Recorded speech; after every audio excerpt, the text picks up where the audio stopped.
Close your eyes for a moment and imagine standing on the surface of Venus, watching the sun rise slowly in the west. You wait and wait and wait. Days pass, weeks pass, months pass on Earth, but here, the sun is still crawling across the alien sky. You realize something impossible. This single day, from one sunrise to the next, is longer than an entire year on this planet. The world completes its journey around the sun before it even finishes one rotation. How can this be? How can reality twist itself into something so contradictory to everything we understand about time and planetary motion? This is not science fiction. This is Venus. This is our neighbor, a planet so close you could see it shining in Earth's evening sky tonight, and yet it operates by rules that seem to mock our understanding of how the universe should work. And this is just the beginning. What you're about to discover will fundamentally challenge everything you thought you knew about the cosmos we inhabit. The universe is not what it seems. Behind the curtain of stars and the comfortable darkness of our night sky lies a reality so bizarre, so utterly alien, that if someone described it to you without context, you would laugh at the absurdity. You would call them a liar or a fantasist. But these facts are not fantasy. They are documented, verified, studied by scientists who themselves can barely believe what their instruments are telling them. Space, it turns out, is far stranger than any fiction we could devise.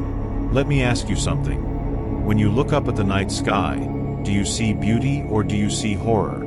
Do you see the romantic twinkling of distant suns, or do you see a hostile void where the very laws of physics conspire to make your existence impossible?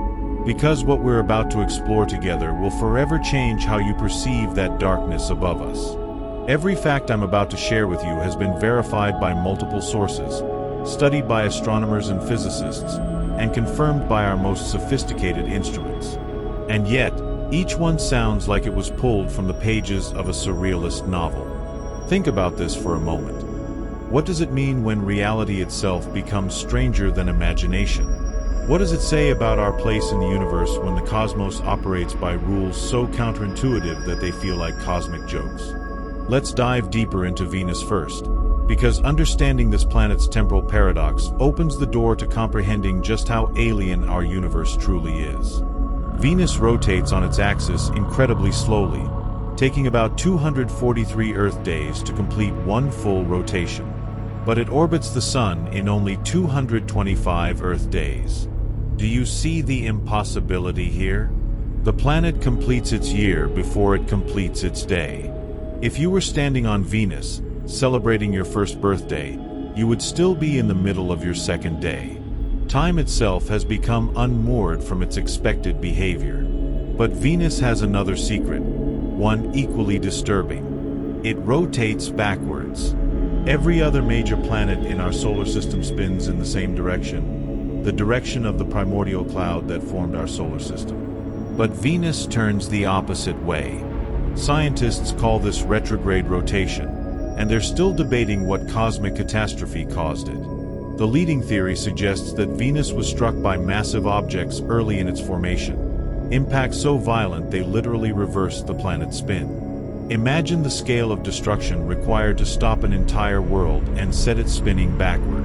The energy involved staggers the imagination. Now multiply that strangeness. Multiply it by trillions. Because scattered across the universe are phenomena that make Venus's temporal quirks look mundane by comparison. Approximately 50 light-years from Earth, there's a planet called 55 Cancri E. When astronomers first analyzed this world, they noticed something impossible in its composition data.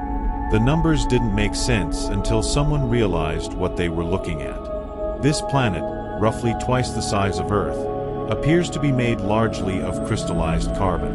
Let me be perfectly clear about what that means. There is a planet out there that is essentially a massive diamond. We're not talking about diamond deposits or diamond mines. We're talking about a world where diamond might comprise a significant portion of the planetary mass, potentially a layer thousands of kilometers thick. How do you process that information? There exists a diamond larger than Earth, floating through space, orbiting a sun in a cosmic display of impossible wealth. The estimated value, if you could somehow mine it, would be so astronomical that it would make the concept of value itself meaningless. You would crash every economy in existence. But here's what's truly unsettling. This planet is probably not unique. As we discover more exoplanets, we're finding that planets we once thought were rare might actually be common. There could be hundreds, thousands, millions of diamond planets scattered across the galaxy, each one representing wealth beyond human comprehension, and each one utterly unreachable with our current technology. Ask yourself, if we discovered an accessible diamond planet tomorrow, what would humanity do? Would it unite us or destroy us? But let's talk about density, about matter compressed to states that shouldn't exist according to our everyday experience. Let's talk about neutron stars.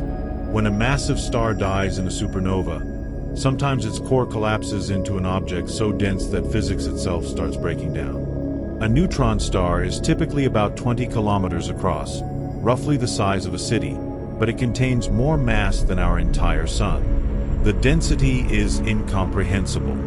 Take a teaspoon of neutron star material, just a tiny spoonful, and it would weigh about 4 billion tons. 4 billion tons in a teaspoon. Can you even conceptualize that? Imagine trying to lift that teaspoon. Imagine the gravitational pull of that small amount of matter. It would sink through Earth like a hot knife through butter, pulling down toward the planet's core, and there would be absolutely nothing we could do to stop it. The matter is so tightly compressed that protons and electrons have been crushed together into neutrons, packed so closely that you're essentially looking at an atomic nucleus the size of a city. The atoms we're made of, with all their empty space between the nucleus and electrons, have been obliterated. This is matter in its most extreme state, just one step away from collapsing completely into a black hole. And on the surface of these neutron stars, if you could somehow stand there, you would experience gravity approximately 2 billion times stronger than Earth's. Your body wouldn't just be crushed. At a molecular level, at an atomic level, you would be instantly compressed into a layer of matter 1 atom thick. You would become part of the surface. Time would also behave strangely due to the intense gravitational field, running noticeably slower than it does on Earth. Einstein's relativity becomes not just theory but visceral reality in such extreme environments. Speaking of extreme environments, let's journey to a cloud of gas in space, catalogued as W30H, located in the Perseus arm of our galaxy. This cloud is unremarkable in some ways, just another stellar nursery where new stars are being born. But it contains something extraordinary. Water. Not just a little water, but approximately 140 trillion times all the water in Earth's oceans. Wrapped around a quasar 12 billion light-years away, this massive vapor cloud represents the largest reservoir of water ever detected in the universe. Think about Earth's oceans for a moment. Think about the Pacific Ocean, stretching across nearly half the planet, containing hundreds of millions of cubic kilometers of water. Think about all of Earth's oceans combined, all the water that has ever existed on our world throughout its entire history. Now multiply that by 140 trillion. The human mind cannot genuinely comprehend numbers at that scale. This cloud of water vapor is so vast that it could fill Earth's oceans over and over and over again, trillions of times, and still have water remaining. What does the existence of such vast water reserves tell us about the possibility of life in the universe? Water is essential for life as we know it. If water exists in such tremendous quantities across the cosmos, dispersed in clouds around distant quasars, locked in the ice of countless moons and planets, flowing beneath alien surfaces, what are the odds that Earth is the only place where that water gave rise to biology? But let's return to something more immediately terrifying. Let's talk about what would actually happen to you if you were suddenly exposed to the vacuum of space without protection.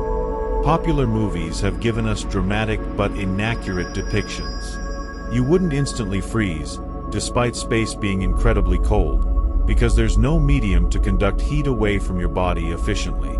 You wouldn't explode, exactly, though the experience would be explosive in its own way. Here's what would really happen. based on documented cases of near-vacuum exposure and our understanding of physiology. Within about 10 seconds, the oxygen in your blood would be depleted because your lungs would expel air. You'd lose consciousness. But before that happened, you'd feel the moisture on your tongue beginning to boil. Not from heat, but because in the absence of atmospheric pressure, water vaporizes at body temperature. Your soft tissues would swell as dissolved gases in your body came out of solution, a condition called ebullition. You'd feel your skin stretching, expanding, though it wouldn't rupture because skin is surprisingly strong. Your eyes would be damaged, but probably wouldn't pop out of your skull, another Hollywood myth. Then the cold would start to work on you, but slowly. Radiation would begin cooking your cells, cosmic rays and solar radiation tearing through your DNA without atmosphere to shield you. But the lack of oxygen would render you unconscious long before you'd feel those effects. If you were somehow rescued and repressurized within about 90 seconds, you'd probably survive, though with significant injuries. Beyond that, you'd likely suffer permanent brain damage from oxygen deprivation. Beyond 2 minutes, you'd be dead, floating in the void, and your body would become a monument to human fragility. Your corpse would not decompose in the traditional sense. There are no bacteria in space to break down tissue. Instead, you would mummify, slowly freeze-dried by the vacuum, and you could drift through space for millions or even billions of years, essentially unchanged. You would become a cosmic artifact, a frozen memorial to the fact that humans were never meant to exist in this environment. Does that disturb you? It should, because it illustrates a fundamental truth. Space doesn't just want to kill you. Space is, by default, death. Life exists in tiny pockets of extraordinary coincidence, brief candles flickering in an infinite darkness that is hostile to our very existence. Let me give you some perspective on just how hostile. Look up at the night sky on a clear evening. Count the stars you can see. Maybe you can make out a few thousand on a particularly dark night, away from city lights. Now let me tell you something that will reframe everything. There are more stars in the universe than there are grains of sand on all of Earth's beaches combined. Every beach, every desert, every sandy riverbank, every particle of sand on our entire planet. Count them all, if you could, and you still wouldn't reach the number of stars burning in the cosmos. Current estimates suggest there are somewhere between 200 billion to 2 trillion galaxies in the observable universe, and each galaxy contains millions, billions, or even trillions of stars. The Milky Way alone hosts an estimated 100 billion to 400 billion stars. Do the mathematics, and you arrive at numbers like 10 to the 24th power total stars. That's 1 trillion stars, a 1 followed by 24 zeros. Can you hold that number in your mind? Can you truly conceptualize it? And here's what should shake you to your core. Despite that incomprehensible abundance of stars and the planets that likely orbit most of them, despite the vastness teeming with worlds beyond counting, we have detected no definitive evidence of intelligent life anywhere but Earth. The Fermi paradox asks the question that should haunt every thoughtful person. Where is everybody? With so many stars, so many planets, and so much time for life to evolve, why aren't we detecting signals? Why haven't we been visited? Why does the universe seem so silent? Ask yourself, are we truly alone? Or is there something about the nature of advanced civilizations that prevents them from being detected? Could it be that the universe is full of life, but something prevents that life from spreading, from communicating, from surviving? The silence might be more terrifying than loneliness. It might be a warning. Let's visit our moon for a moment, that familiar companion that has hung in Earth's sky throughout all of human history. On July 20th, 1969, Neil Armstrong stepped onto the lunar surface and left footprints in the fine lunar dust. Those footprints are still there, perfectly preserved, and they will remain there, largely unchanged, for millions of years. The moon has no atmosphere, no wind to erode them, no rain to wash them away, no vegetation to grow over them. Geological activity is minimal. Those footprints, along with the tracks of the lunar rovers and the flags and equipment left behind, constitute a museum of humanity's first steps off our home world, and that museum will outlast our civilization. It will outlast our species. Long after humanity is gone, long after Earth has changed beyond recognition, those footprints will remain, waiting for whoever or whatever comes next to discover them. There's something profoundly melancholic about that, isn't there? Our greatest achievement in space exploration, preserved for eons, but with no guarantee that anyone will remember what it meant or who we were. It's a monument to ambition, but also to impermanence. We visited the moon. We left our mark, and then we stopped going. The last human to walk on the lunar surface did so in December of 1972. That's half a century ago as of this recording. Generations have been born and grown old without witnessing a human setting foot on another world. But while we're discussing the moon, let me share something that's happening right now, a slow-motion separation that will have profound consequences for Earth. The moon is drifting away from us at a rate of approximately 3.8 centimeters per year. It's being pushed away by tidal interactions between Earth and its satellite. This doesn't sound like much, and on human timescales, it isn't. But over geological time, it's dramatic. 1 billion years ago, the moon was significantly closer, and Earth's days were much shorter, only about 18 hours long. The moon's gravity affects Earth's rotation, and as the moon recedes, our days lengthen. Billions of years in the future, if Earth still exists and hasn't been consumed by the sun's expansion into a red giant, the moon will be so distant that it will no longer completely cover the sun during eclipses. Eventually, it might escape Earth's gravitational influence entirely. Our planet would be alone, without the companion that has stabilized its axial tilt and made complex life possible. Because that's what the moon does for us. Its gravitational influence keeps Earth's tilt relatively stable, which in turn keeps our climate stable. Without the moon, Earth's axis could wobble chaotically, causing extreme climate variations that would likely prevent the evolution of complex life forms.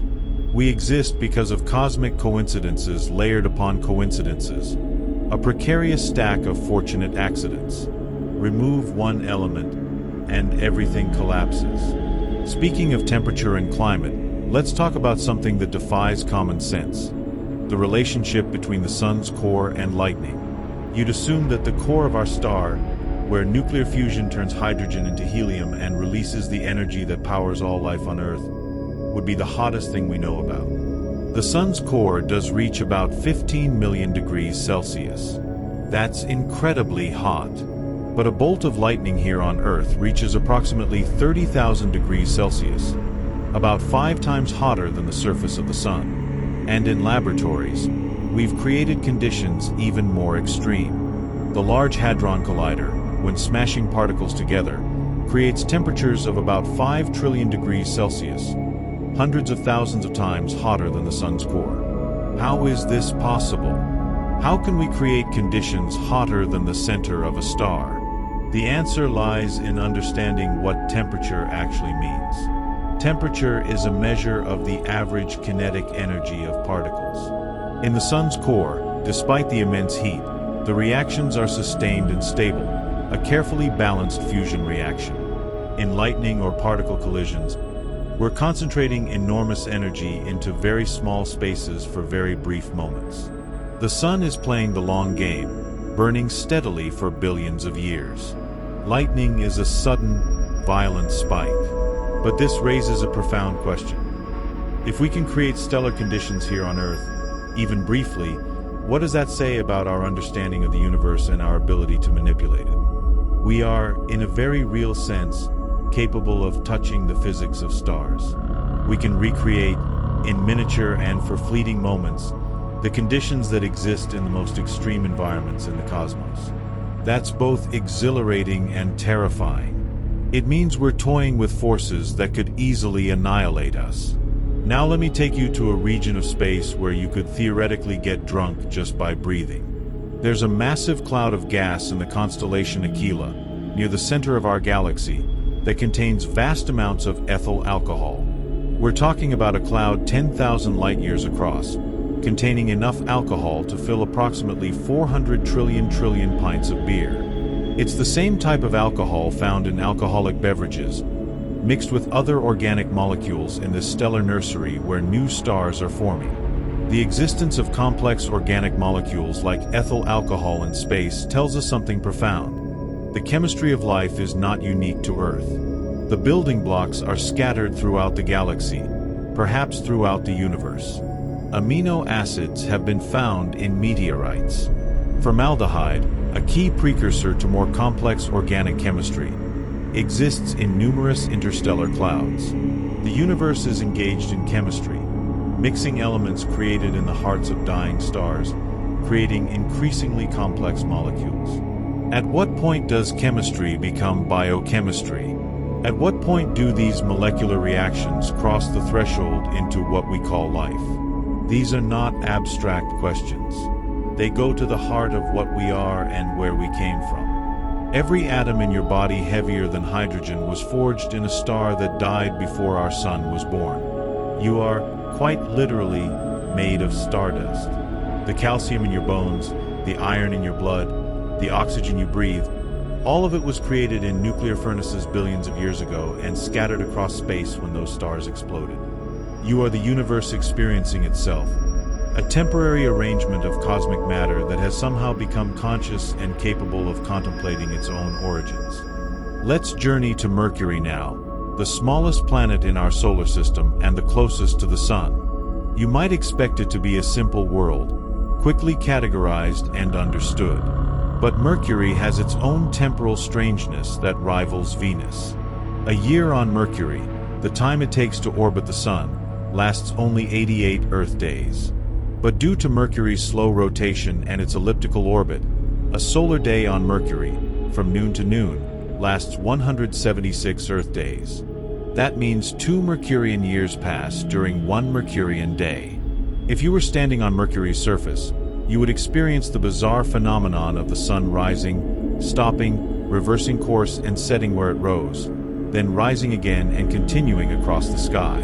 This happens because Mercury's orbital speed varies as it travels its elliptical path, sometimes moving faster than its rotation, sometimes slower. Time and space are not the comfortable constants we experience on Earth. They bend, stretch, and twist depending on where you are and how fast you're moving. Einstein taught us this, but experiencing it, even conceptually, is deeply unsettling. It means that time itself is not universal. There is no cosmic clock ticking away the same seconds everywhere. Time is local, personal, dependent on your frame of reference. And speaking of frames of reference, let's discuss the largest known star in the universe. UY Scuti, a red supergiant in the constellation Scutum, is so immense that if you placed it where our Sun is, its surface would extend beyond the orbit of Jupiter. You could fit approximately 5 billion suns inside it. When you look at images of the star compared to our Sun, the Sun is invisible, a pixel too small to be rendered. The scale is so extreme that it breaks our ability to contextualize it. And yet, UY Scuti is not particularly massive in terms of actual mass. It's only about 30 times the mass of our Sun. How can something so massive in volume not be massive in mass? Because it's incredibly diffuse. The outer layers of UY Scuti are so thin, so tenuous, that they're almost a vacuum by Earth standards. You could fly a spacecraft through the outer atmosphere of the star and barely notice anything except the gradually increasing temperature. It's a giant soap bubble on a cosmic scale, puffed up by the star's internal processes as it nears the end of its life. UY Scuti will eventually explode as a supernova, an event so violent that it will briefly outshine its entire galaxy. For a few weeks, that single dying star will emit more light than hundreds of billions of normal stars combined. And in that explosion, it will create heavy elements, scattering them into space to become the building blocks of new solar systems, new planets, perhaps new life. Death and creation are inseparable in the cosmos. Every act of destruction seeds future creation. Let me tell you about one of the most disturbing facts about space. It is completely, utterly, absolutely silent. There is no sound. Not because things aren't happening, cosmic events of unimaginable violence are occurring constantly, but because there's no medium for sound to travel through. Sound requires matter, air or water or solid material, something that can vibrate and transmit pressure waves. Space is essentially a vacuum. When a star explodes, when galaxies collide, when black holes devour matter and release jets of energy that stretch for thousands of light years, it all happens in perfect, absolute silence.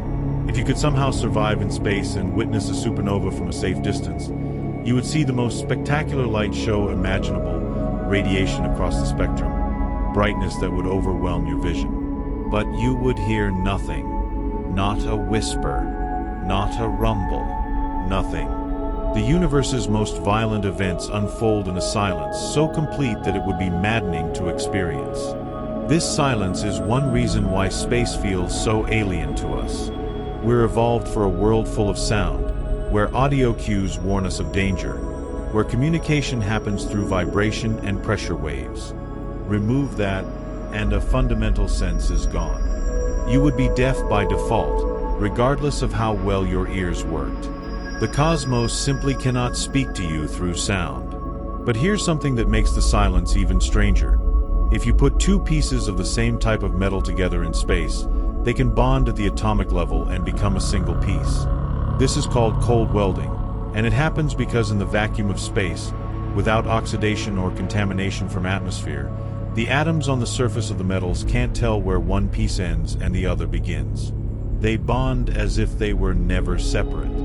This was a serious problem in early space missions, where engineers had to design mechanisms very carefully to prevent metal parts from accidentally fusing together. Think about what this means. In the absence of atmosphere, the fundamental behavior of matter changes. Things we take for granted on Earth, like the idea that two separate metal objects remain separate unless you melt them together, are no longer true. Space doesn't just kill biological life.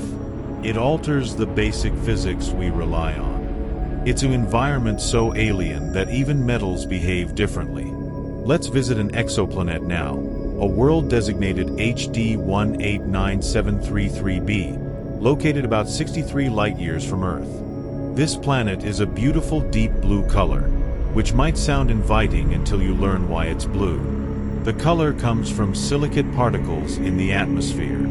When you see images of this world, you might think of an ocean planet, a water world. But HD 189733b is a gas giant with winds that reach speeds of over 5,000 miles per hour. And those winds carry the silicate particles, which means this planet experiences weather that can only be described as nightmarish. Sideways glass rain traveling at hypersonic speeds. Imagine standing on a platform in that atmosphere, if such a thing were possible. The wind alone would obliterate you instantly, faster than bullets, faster than most spacecraft. But you'd also be sandblasted by glass particles moving at those same impossible speeds.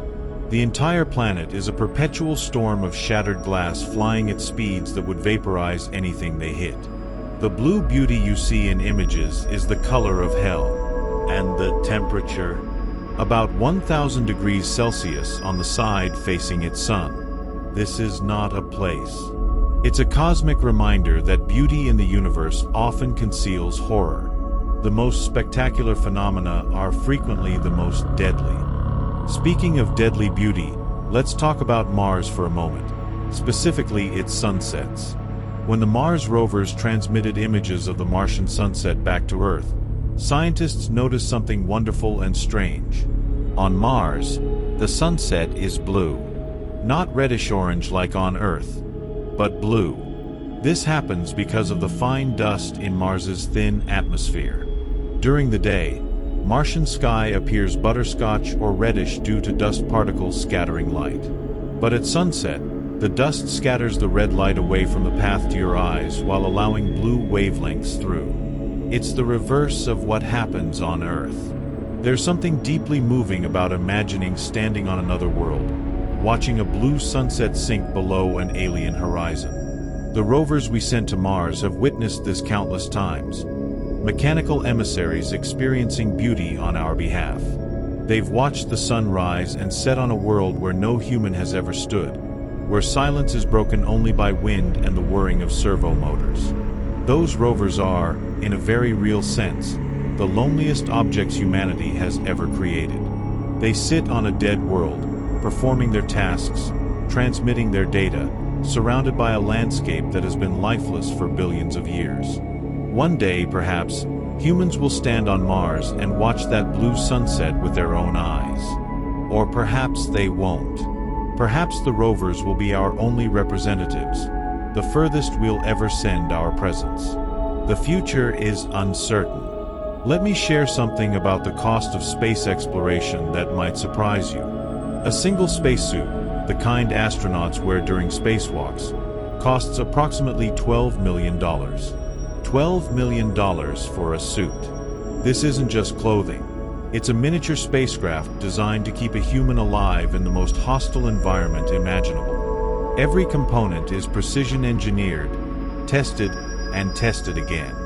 The suit must maintain pressure, regulate temperature, provide oxygen, remove carbon dioxide, protect against radiation, resist micrometeorite impacts, and remain flexible enough for the astronaut to work.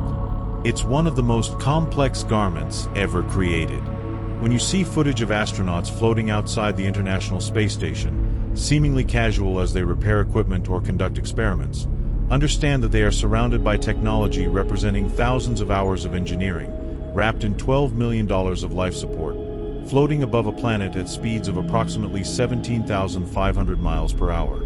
One small failure, one tear, one malfunction, and they would have minutes at most before the suit's emergency protocols were exhausted. The courage required to work in space is difficult to overstate. You are utterly dependent on technology, surrounded by a void that will kill you in seconds, aware that rescue is probably impossible if something goes seriously wrong.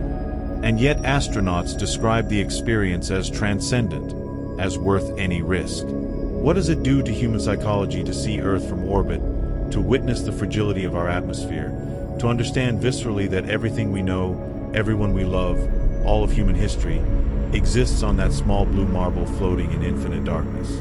Now let's discuss rogue planets, worlds that drift through interstellar space with no star to orbit. These are planets that were either ejected from their solar systems through gravitational interactions or formed independently in interstellar space. Recent research suggests there might be billions of rogue planets in our galaxy alone, possibly outnumbering stars. They wander through the darkness, frozen, silent, utterly alone. Some might retain internal heat from their formation, keeping subsurface oceans liquid despite the absence of a sun. Could life exist on such worlds? Could biology evolve and thrive in eternal darkness, powered by geothermal energy rather than starlight? We don't know. But the existence of rogue planets is deeply unsettling from a philosophical standpoint. Planets, we assume, orbit stars. That's how solar systems work. But these orphaned worlds follow no such rules. They drift through the void between stars, taking millions or billions of years to traverse the galaxy, and some will never be captured by another star's gravity. They will wander alone until the universe ends. Think about encountering such a world. It would appear out of the darkness without warning, undetectable until you were almost upon it. A dark sphere, possibly with a thin atmosphere of frozen gases, radiating only the faint heat of its decay. Standing on the surface, you would see no sun, no stars perhaps if the atmosphere scattered what little light reached it, just absolute darkness in all directions. And yet you'd be standing on a planet, a world with gravity and geography and perhaps even geological activity. It defies our intuitive understanding of what a place is. A location that exists nowhere in particular, that has no address, no fixed reference point, just eternal wandering. Ask yourself, could intelligence evolve on such a world? Could life that develops in permanent darkness, never knowing stars or sun, create technology and philosophy? What would their cosmology be like?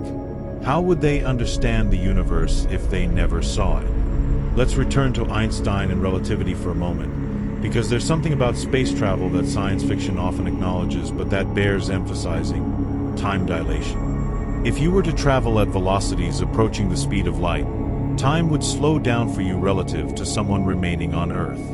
This isn't theoretical anymore. We've measured it with atomic clocks on fast-moving aircraft and satellites. GPS satellites have to account for relativistic time dilation to maintain accuracy.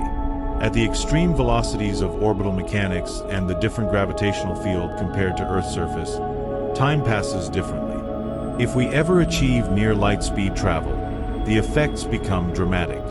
Travel at 99% of the speed of light for what feels like 1 year to you, and when you return to Earth, 7 years will have passed for everyone else. Push closer to light speed, and the disparity grows. You could travel for what feels like a decade and return to find centuries have passed.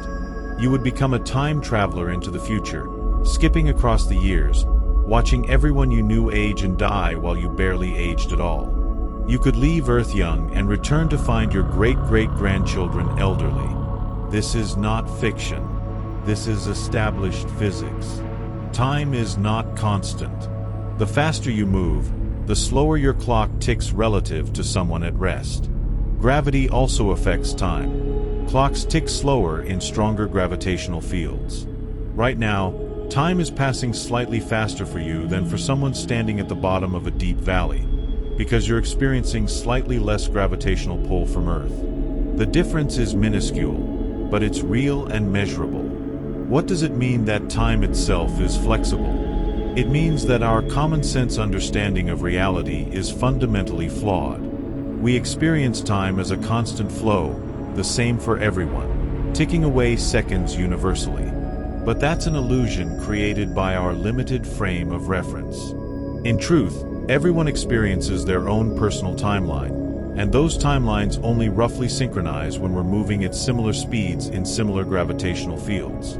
Let me take you to Saturn now, to one of the most bizarre atmospheric phenomena in the solar system. At Saturn's North Pole, there is a hexagonal storm system. Not circular, as you'd expect from a rotating storm, but hexagonal. Each side of the hexagon is approximately 9,000 kilometers long, wider than Earth's diameter. This storm has been observed for decades, first spotted by Voyager in the 1980s and still present when the Cassini spacecraft examined it in the 2000s. It's been raging for at least 40 years, and probably much longer, possibly centuries or even millennia. How does a storm form a hexagon? The exact mechanism is still debated, but it involves the interaction of jet streams moving at different speeds. Computer models can reproduce hexagonal patterns in rotating fluids under certain conditions, but seeing it occur on such a massive scale, on an actual planet, is breathtaking. The precision is unnerving. This isn't a rough hexagon or an approximate polygon. The images show sharp, well-defined angles, as if some cosmic architect decided to impose geometry on chaos. Inside the hexagon is a massive hurricane-like storm, with an eye similar to hurricanes on Earth but much larger. The whole system rotates with Saturn's interior, completing one rotation every 10 hours and 39 minutes. And it persists, year after year, a permanent architectural feature carved into Saturn's atmosphere by fluid dynamics we don't fully understand. What other patterns lurk in the atmospheres of gas giants? What structures form on planets we haven't observed carefully yet? Jupiter has its Great Red Spot, a storm larger than Earth that's been observed for at least 200 years and possibly much longer. Neptune has dark spots that appear and disappear. Uranus has strange seasonal variations due to its extreme axial tilt. Each gas giant is a laboratory of atmospheric physics, demonstrating phenomena that we can barely reproduce in our most sophisticated models. Let's discuss something truly mind-bending now: the concept of the observable universe versus the actual universe. When we say the observable universe, we're talking about the sphere of space from which light has had time to reach us since the Big Bang. The universe is approximately 13.8 billion years old, so you'd think the observable universe would be a sphere 13.8 billion light years in radius. But because space itself has been expanding, The observable universe is actually about 46.5 billion light-years in radius. The galaxies whose light is just now reaching us have been carried much farther away by the expansion of space during the time their light was traveling toward us.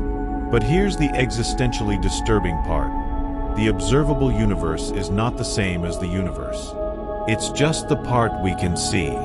The actual universe might be infinite. It might be vastly larger than what we can observe, and we will never, even in principle, be able to see beyond the cosmic horizon defined by the speed of light and the age of the universe. There could be infinite galaxies, infinite stars, infinite worlds beyond our observable sphere, and we will never know anything about them. They are, in a very real sense, in a different reality than ours.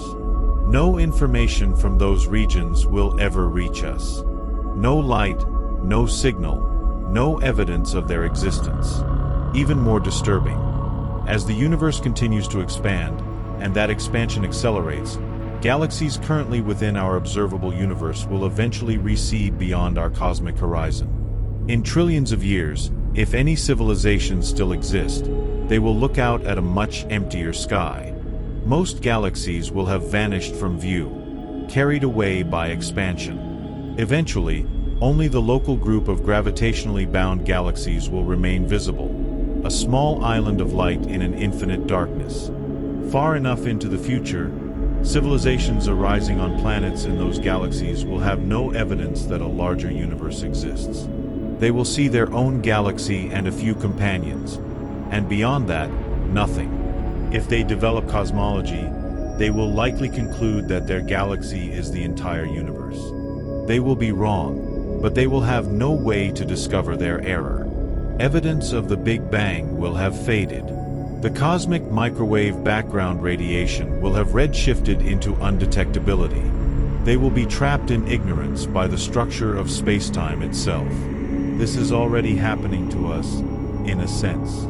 There is knowledge about the early universe that is lost forever, information that has slipped beyond the cosmic horizon. There are questions we might ask that can never be answered because the evidence no longer exists in any accessible form. The universe is not just vast. It's structured in a way that guarantees our ignorance about most of its contents. How does that make you feel? Knowing that most of reality is permanently beyond your reach, that you exist in a small bubble of possible knowledge surrounded by infinity about which you can know nothing. Let me share another fact that illustrates the bizarre nature of our cosmic situation. Because the universe is expanding, and because light takes time to travel, when we look at distant objects, we're seeing them as they were in the past. Look at a star 100 light-years away, and you're seeing it as it was 100 years ago. Look at a galaxy 1,000,000 light-years away, and you're seeing 1,000,000 years into the past. The most distant objects we can observe, the most ancient galaxies detected by our most powerful telescopes, are seen as they were more than 13 billion years ago, when the universe was young. This means that when we look out into space, we're looking back in time. The universe is not just vast in space, but in time. Astronomy is archaeology. We study ancient light, fossils of photons that have been traveling toward us since before Earth existed. And those distant galaxies we see in their ancient state, they don't look like that anymore. They've evolved, changed, perhaps merged with other galaxies or been torn apart. Some may no longer exist in any recognizable form, but we won't see what they look like now for billions of years, because we're billions of light years away. We can only observe their past. In a very real sense, there is no now that extends across the universe. The present moment is local. Your now is not the same as the now of someone on a planet orbiting a star in the Andromeda galaxy. By the time information about what's happening there reaches you, millions of years will have passed. The universe doesn't have a single coherent present tense. It has billions of local present moments that can't be synchronized across cosmic distances. Does this make you question the nature of time itself? It should.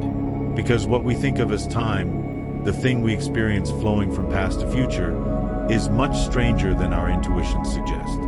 Past, present, and future might all exist simultaneously in a four-dimensional spacetime, and our perception of flowing time might be an illusion created by our consciousness processing memories and experiences in sequence. Let's talk about black holes now, because no discussion of space's impossible facts would be complete without addressing these cosmic monsters. A black hole is a region of spacetime where gravity is so intense that nothing, not even light, can escape once it crosses the event horizon. They form when massive stars collapse, or when matter accumulates to extreme densities.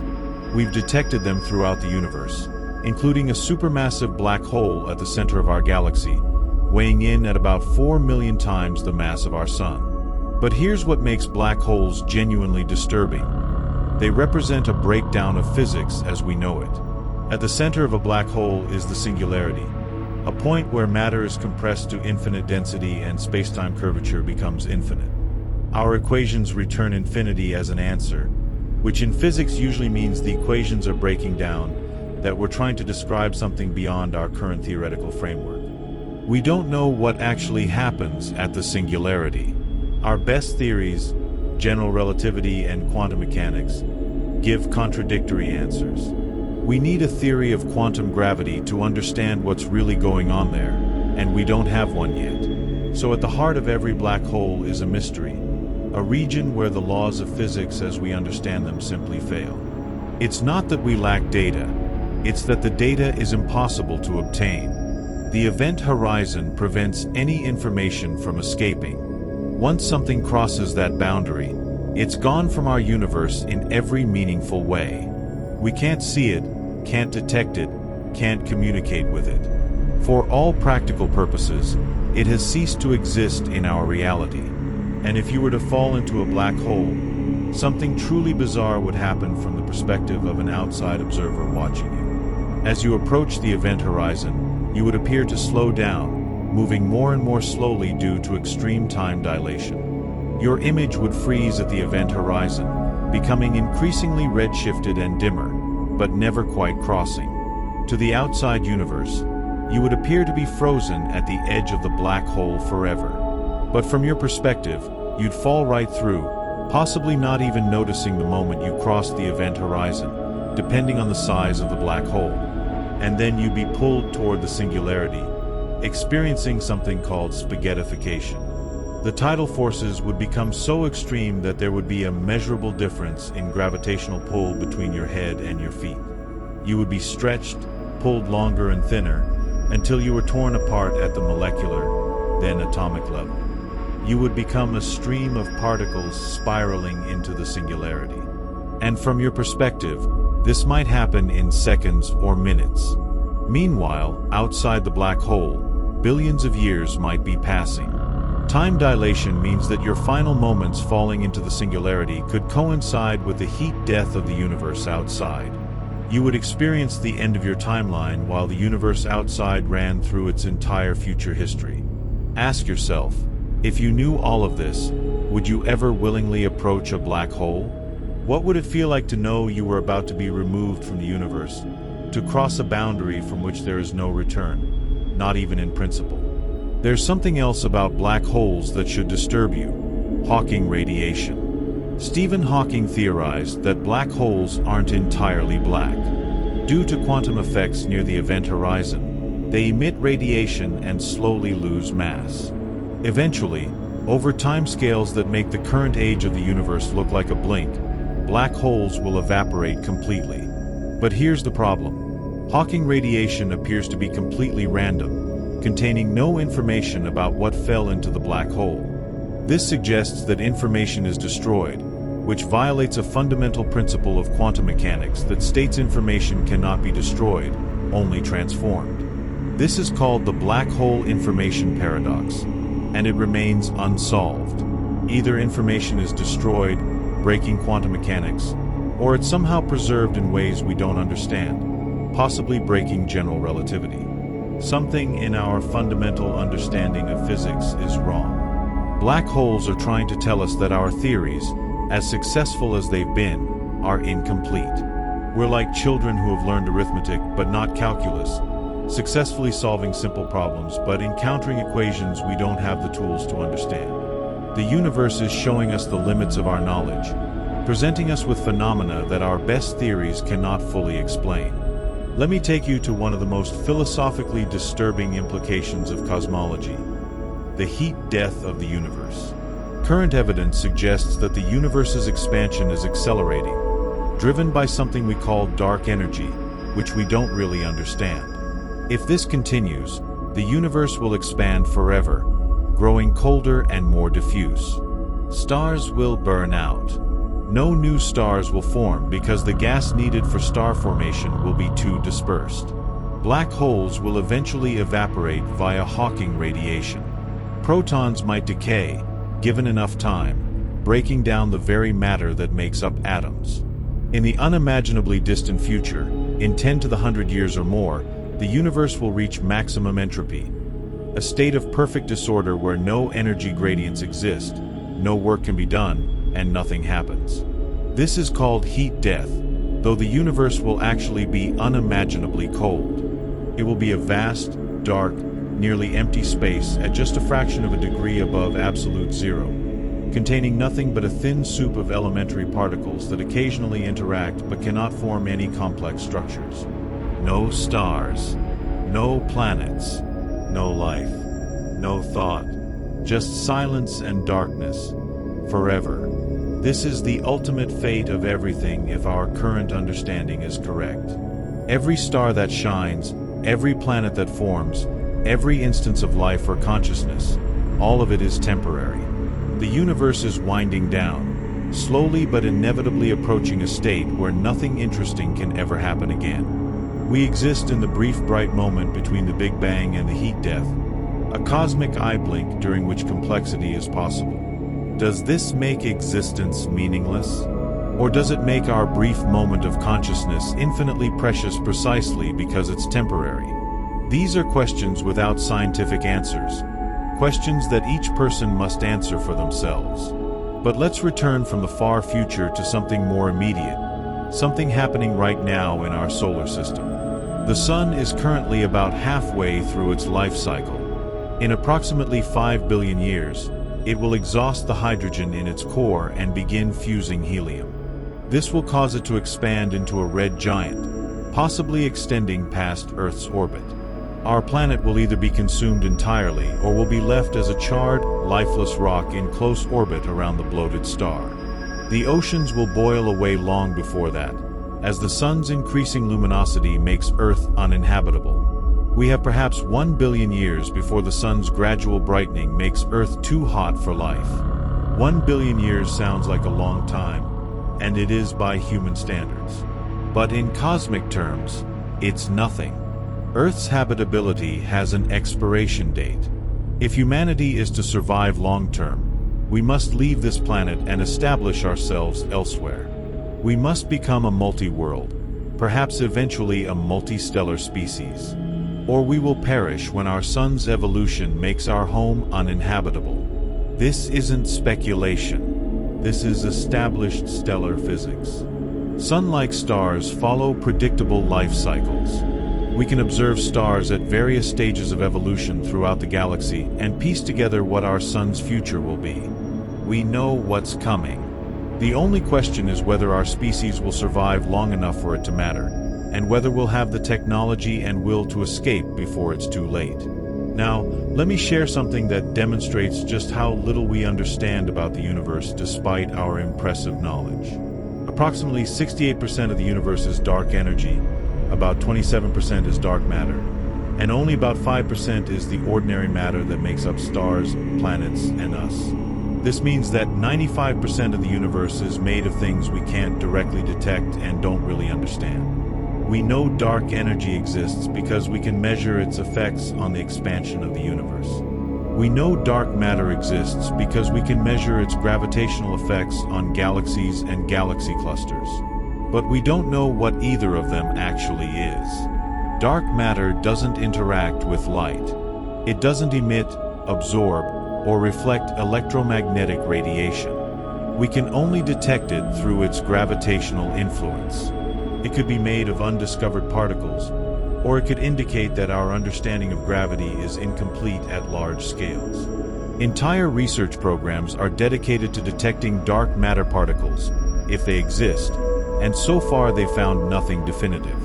Dark energy is even more mysterious.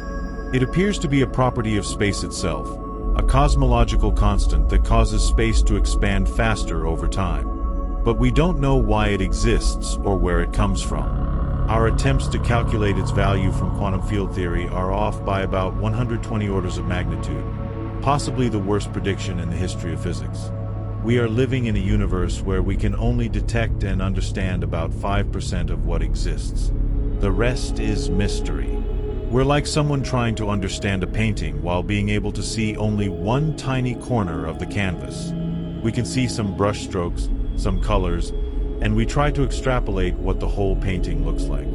But 95% of it is invisible to us. Doesn't that shake your confidence in human knowledge?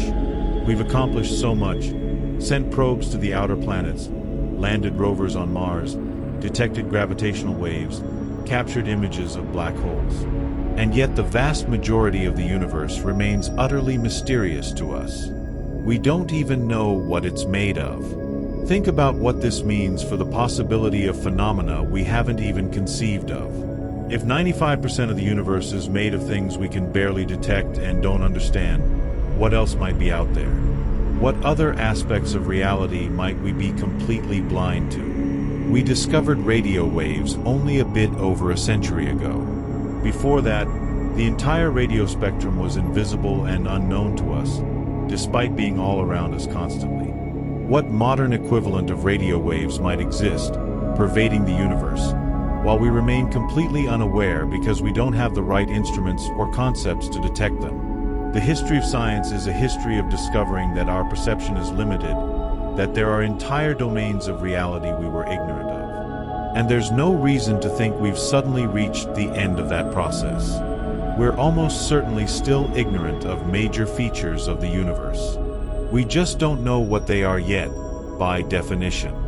Let me share something that brings this cosmic scale back to something more relatable. If you compressed Earth to the density of a neutron star, the entire planet would fit inside a sphere about 200 meters across, smaller than a large stadium. All the mass of Earth, every mountain, every ocean, every bit of the atmosphere, every living thing, all the cities and forests and ice caps, compressed into a ball you could almost fit inside a sports arena. The density would be so extreme that a thimbleful would weigh more than Mount Everest. This is what gravity can do at extremes. It can take the matter we're familiar with and compress it into states that seem impossible. And we know this isn't theoretical because neutron stars exist. We've detected them. We've measured their properties. Some of them spin hundreds of times per second, despite being more massive than the Sun, creating lighthouse-like beams of radiation as they rotate. These are called pulsars, and they were initially so mysterious when first detected that astronomers briefly considered the possibility that they were artificial signals from alien civilizations before figuring out their natural origin. Space is full of phenomena so extreme that when we first detect them, they seem artificial because nature shouldn't be able to do that. But nature is far more creative and extreme than our imaginations. Reality consistently outstranges fiction. Consider this. There are stars that orbit each other so closely that they complete an orbit in minutes. There are stars being torn apart by black holes in a process called tidal disruption, creating spectacular flares of radiation as the stellar material is shredded and consumed. There are gamma-ray bursts, events so energetic that they release more energy in a few seconds than our Sun will emit in its entire 10 billion-year lifetime. When these bursts occur in distant galaxies, they briefly become the brightest objects in the universe, visible across billions of light years. If a gamma-ray burst occurred within a few thousand light years of Earth and was pointed in our direction, it could cause a mass extinction. The radiation would strip away the ozone layer, exposing life to lethal doses of ultraviolet radiation from the Sun. This may have actually happened in Earth's history. One hypothesis for the Ordovician extinction event 445 million years ago involves a nearby gamma-ray burst. It's impossible to prove definitively, but the pattern of extinction is consistent with sudden exposure to increased radiation. So as we float through space on our small planet, We're subject to cosmic dangers we can't control or predict with certainty. A gamma ray burst from a dying star. A rogue black hole passing through the solar system and disrupting planetary orbits. A large asteroid impact. The sun's eventual death. In the very long term, the heat death of the universe. We exist by chance and good fortune, in a brief window where conditions allow for complex life. This might sound depressing, but consider it from another angle. We exist at all. Against astronomical odds, in a universe that is mostly empty, hostile, and governed by entropy, somehow matter organized itself into stars, planets, and eventually living things capable of contemplating their own existence. The fact that you're hearing these words means that billions of years of cosmic evolution led to this moment. You are the universe looking at itself, thinking about itself, trying to understand itself. Every human who has ever lived, every thought that has ever been thought, every discovery, every work of art, every moment of love or courage or creativity, all of it happened on a small rocky planet orbiting an ordinary star in an unremarkable region of a typical spiral galaxy. We've sent probes outside the solar system, but they've barely left our cosmic doorstep. The Voyager spacecraft, humanity's most distant artifacts, are still within the sun's influence, still technically in the solar system. It will take them thousands of years to reach the distance of the nearest star. We are so small. Our planet is a pale blue dot, as Carl Sagan famously described it, a mote of dust suspended in a sunbeam. And yet on that mote of dust, everything we care about exists.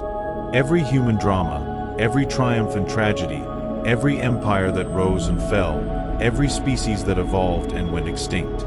All of it here, on this tiny world, the only place in the universe we know for certain hosts life.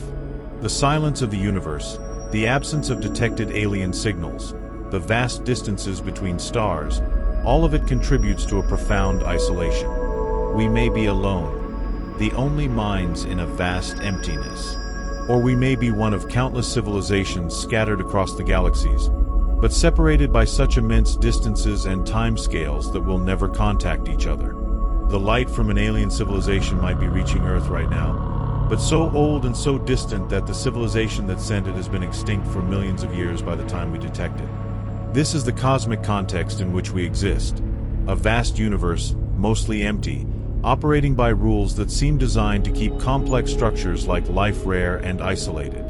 The facts I've shared with you, the temporal paradoxes of Venus and Mercury, the diamond planets and alcohol clouds, the silent explosions and hexagonal storms, the nature of neutron stars and black holes, the expansion and eventual heat death of the universe, all of these point to the same conclusion. Reality is stranger, more hostile, and more magnificent than our everyday experience suggests.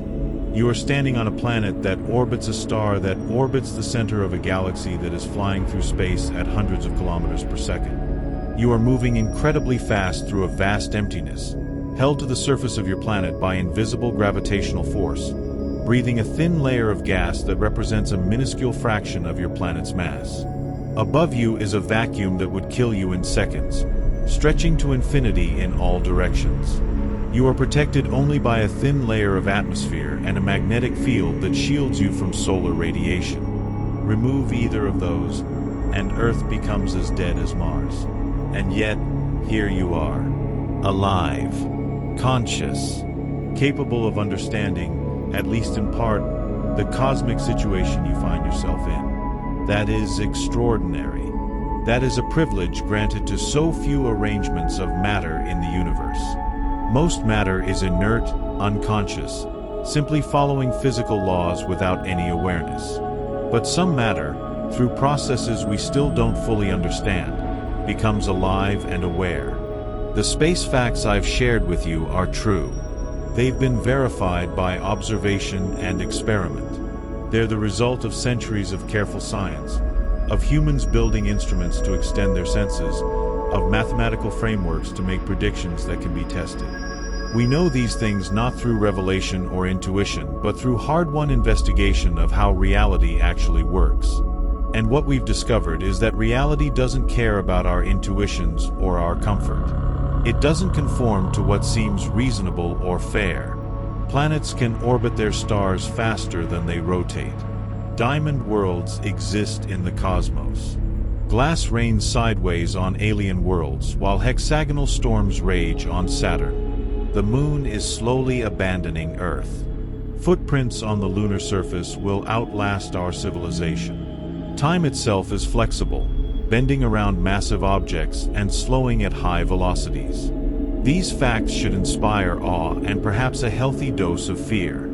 Awe because the universe is more magnificent and strange than we imagine. Fear because we are fragile, temporary, and subject to cosmic forces entirely beyond our control.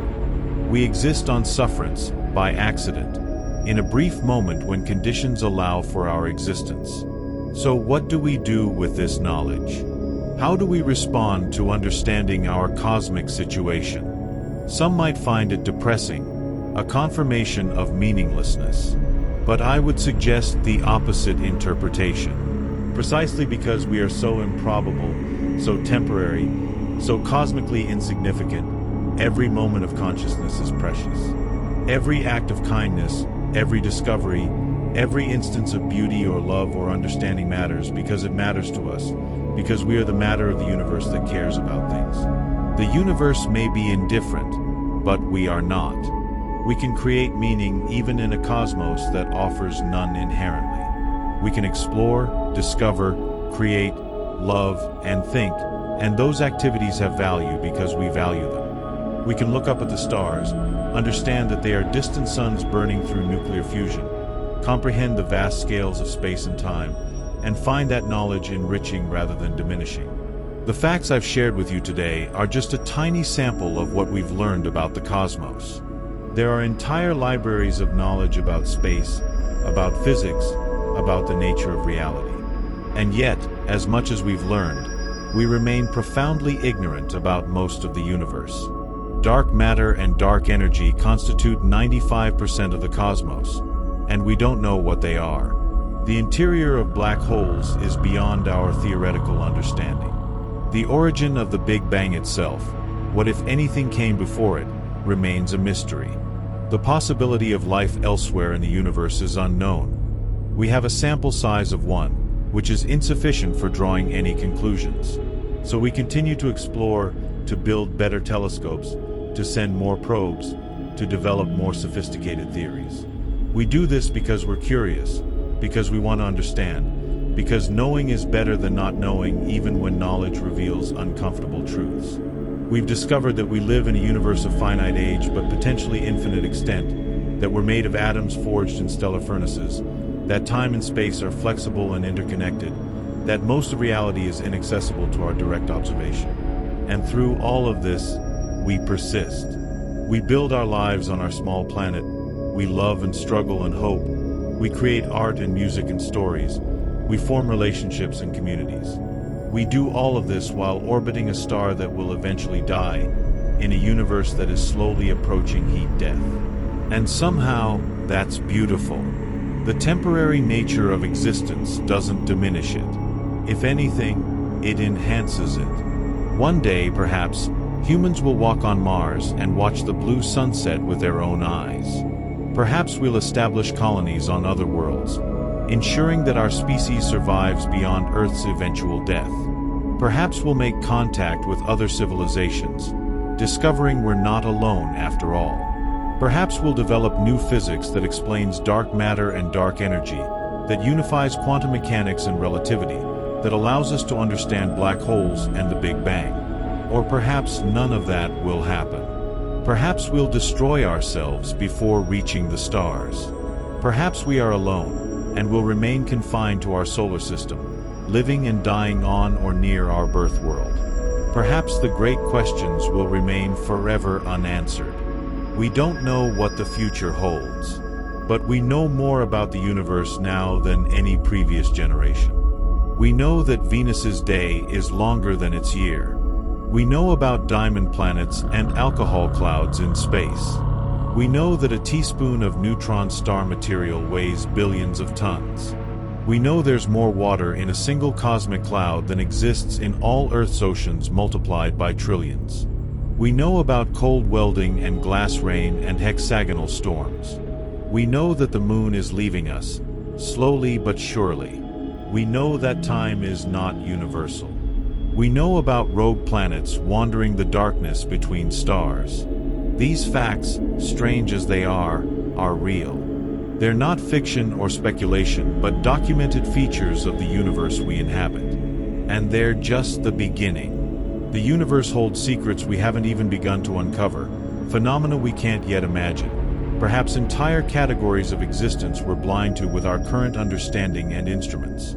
As you go about your day, remember that you're on a planet traveling through space at tremendous velocity. Remember that the atoms in your body were created in stars. Remember that you're part of the universe experiencing itself. Remember that reality is stranger than you think, stranger than you can think. And remember that despite the cosmic indifference, despite the vast scales and the ultimate heat-death awaiting everything, you are here now, conscious and capable of wonder. The space facts that sound fake but are true remind us that we don't live in the comfortable, intuitive universe our senses suggest. We live in a cosmos of extremes, of phenomena that defy common sense, of scales both vast and tiny that our minds struggle to comprehend. And yet, through science and reason, through careful observation and mathematics, we can understand at least some of it. We can know things about the universe that would seem impossible to know. That capability, that uniquely human drive to understand, to explore, to question, might be the most remarkable fact of all. In a universe of silent explosions and wandering planets, of flexible time and certain heat-death, consciousness emerged. Matter became aware. And that aware matter looked around and asked why and how, and began the long process of figuring out answers. You are the inheritor of that tradition. The knowledge I've shared with you was built by countless people over centuries, each adding a small piece to our collective understanding. Galileo pointing his telescope at Jupiter and discovering moons. Newton working out the mathematics of gravity. Einstein reimagining space and time. Hubble discovering the expansion of the universe. And thousands of others observing, calculating, theorizing, testing. Their work revealed a universe that is hostile to life, indifferent to our existence, operating by rules that often seem counterintuitive. But it's the universe we have. It's reality. And there's a strange comfort in that, in knowing that despite everything, despite the cosmic absurdity, we can still understand pieces of it. We can still ask questions and find answers. We can still create meaning and beauty and knowledge in the brief moment we have. The universe may be strange beyond comprehension in its totality, but we've comprehended pieces of it, and will continue to do so for as long as we survive, for as long as consciousness persists. That's our gift and our purpose, to be the part of the universe that understands, that knows, that wonders. And on that note, as you return to your daily life, carry with you the knowledge that you live in a cosmos far stranger than it appears, that the comfortable reality you experience is built on a foundation of quantum uncertainty and relativistic effects, that you're traveling through space at incredible speeds on a rock protected by a thin layer of gas, orbiting a nuclear furnace that will eventually die, in a galaxy rushing toward an eventual collision with its nearest large neighbor, in a universe expanding toward heat-death. You are cosmically insignificant and utterly remarkable at the same time. Never forget either of those truths, for together they capture what it means to be human in this strange, magnificent, terrifying, and beautiful universe we call home.